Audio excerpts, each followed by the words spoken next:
It's Alicia Edgar here from Business Performance HQ. This week's video tip is all about when you feel totally overwhelmed with what's going on in your business.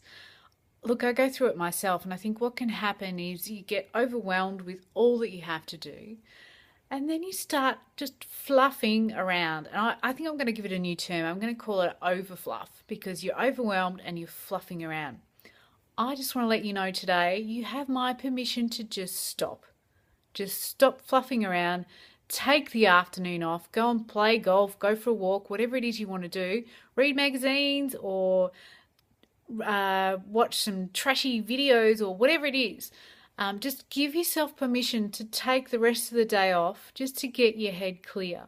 Because what I find happens is if you give yourself permission to stop and to just be, you'll actually start to figure out what's going on. And here's then what you can do. You can either do this that afternoon or that night or the next morning. But what you then need to do is make a plan. So how you make that plan is you write down all the to-dos that are concerning you, that you need to get done. So you write them all down.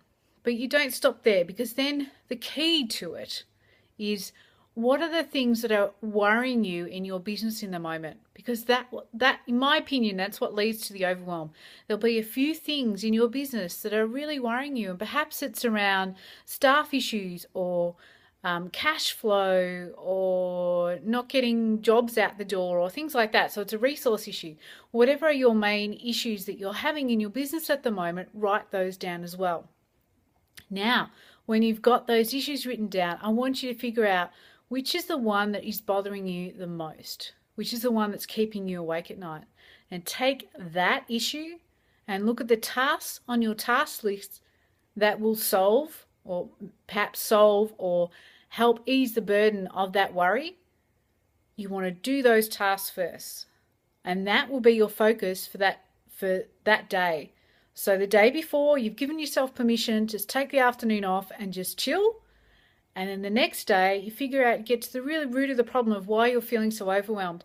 And I challenge you to take those tasks and do that task that day. And at the end of the day, see how you feel, whether you feel less overwhelmed than you did the day before. So that's my tip for this week. I hope you've enjoyed it. See you next time.